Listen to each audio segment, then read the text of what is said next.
Life doesn't wait for anyone. It throws challenges at us when we least expect them, testing our patience, resilience, and mindset. But what if I told you that with just a few simple shifts in your daily habits, you could turn the odds in your favor? Below are some powerful life hacks I've learned through real experience, tools that can help you not just survive, but thrive, no matter what life throws your way. Ready to level up? Let's dive in. Firstly, let's start with this. If an employee screws up, always ask someone for the full story from them before you hold them accountable. You'd think it would be Management 101, but after a decade in the workforce, I've seen it all too often. One of the VPs gets flack for something that was done that shouldn't have happened. They then unleash their angry tirade on some middle level manager, laden with the worst assumptions of the employee responsible. And like clockwork, approaching the employee and asking for the full story almost always goes one of three ways. Immediate knowledge they did the mistake, and their attempts to correct it or raise the alarm that the bosses weren't aware of. And when VP is informed the appropriate process was followed, all of the sudden that anger turns to figuring out where the chain failed to alert them. But neglect this respect and rush to the employee to scold them, and you'll rightfully earn a grudge many hold on to as long as they work there. Genuine confusion, they shouldn't have done X.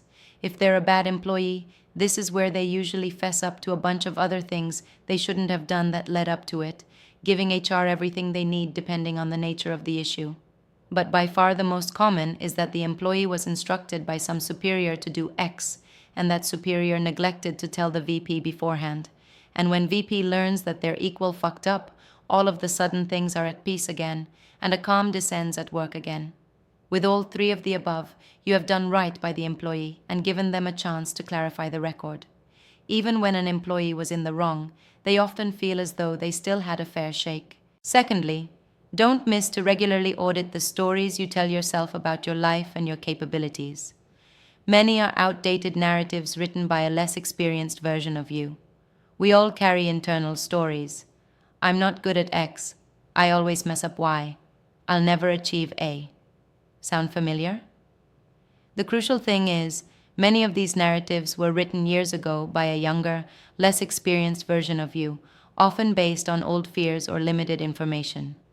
That past self did their best, but they didn't have the wisdom or experience you have now. The LPT here is to consciously question these ingrained stories. Ask yourself, is this still true for the person I am today? What current evidence supports or contradicts it? What if I allowed myself to write a new, more empowering chapter? Updating these old mental software scripts is incredibly freeing. It allows you to operate from your current strengths, not past limitations, and fosters a more accurate, compassionate view of who you've become. What old stories about yourself have you realized were no longer true, or are you currently trying to rewrite? I'd love to hear your experiences. I think many of us carry these without even realizing it. Thirdly, remember that when creating a baby wedding registry, register for things you already have, don't need, and mark them as purchased. There are lots of registry staples for both weddings and baby showers that people assume everyone needs for a home or baby. But you might already have those things, you might want to buy it yourself. Someone else already told you that they're getting it for you. You have received or are expecting a hand-me-down of that item, or maybe you just plain don't want or need it, so you intentionally don't register for it. Well-meaning people have a tendency to assume you just forgot to register for something they view as essential and do you a favor by getting you those things off registry. Super annoying to then have a duplicate item or a different version or type that you don't like and wouldn't have chosen. So to prevent those, again, well-meaning people from getting duplicates, add those items to your registry and mark them as purchased. That way, no one would assume you just forgot those things and try to buy them thinking they're doing you a favor. You may still have pushy relatives decide to get you a different, duplicate, wrong version of it anyway, but that's a life pro tips for another day. Fourthly, focus on learning how to tread water in case of an emergency. Teach your loved ones how to tread water. Treading water is the act of floating vertically in a body of water while using your arms and legs to keep your face upright above the water. Treading water uses much less energy than traditional swimming. Treading water is an essential thing to learn if you're planning on being in any body of water. Anyone can be pulled into quickly moving water or a deep body of water in an instant. A child can fall into a pool in the blink of an eye while wandering outside. Strong, experienced swimmers drown all the time from exhaustion. Knowing how to simply tread water can save your life. Please reach your kids this skill. There are videos on YouTube to help you learn. Please learn how before this upcoming summer. Fifthly, respect your own time. By setting boundaries, people tend to value your time more when you do. Being helpful is great, but always being instantly available can unintentionally send the message that your time isn't valuable. Instead, set healthy boundaries, respond when it's convenient, protect time for yourself, and say no when necessary. People usually respect those who respect their own time.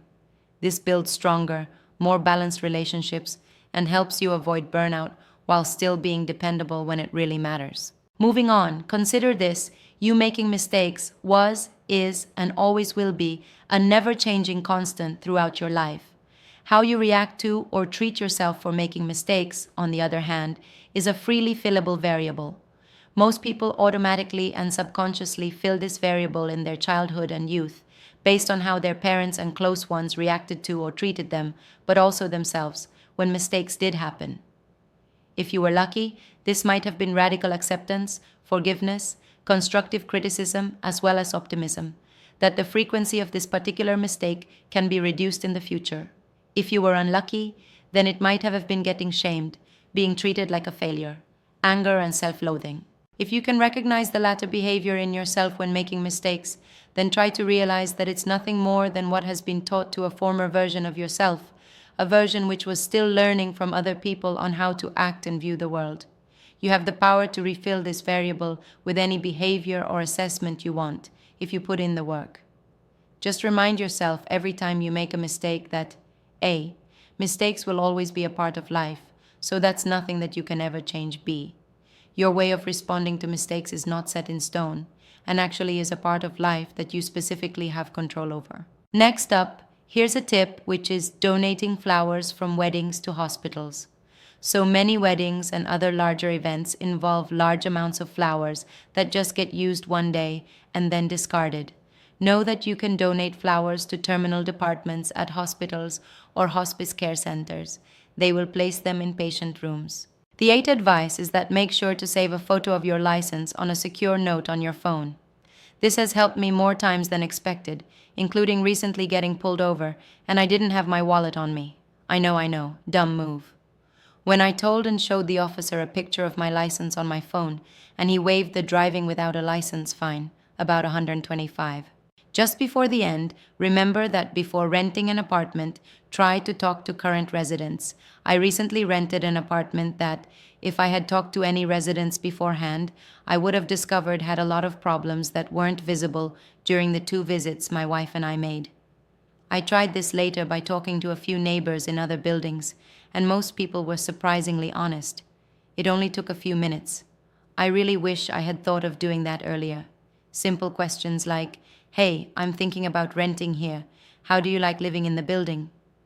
Have you had any issues with pests, maintenance, or noise?" It could save you from months or even years of regret. And lastly, microwave your bread for 5-15 seconds to turn it back to a soft, fluffy piece of bread. I thought this was normal, but the looks on my coworkers' faces told me otherwise. Works on a stale slice of bread, a rock-hard bagel, ultra-crusty French bread, etc. For the really dry ones, a few flecks of water and 10 seconds is all it needs to bring it back. Even if your intention isn't to use the bread for eating but for further processing, French toast, microwave it to get it back to baseline fresh, then process it. Outside of mold, this pretty much removes the freshness time limit that bread has. The only application this doesn't really work for is if you need stale bread to make something specific like Thanksgiving stuffing.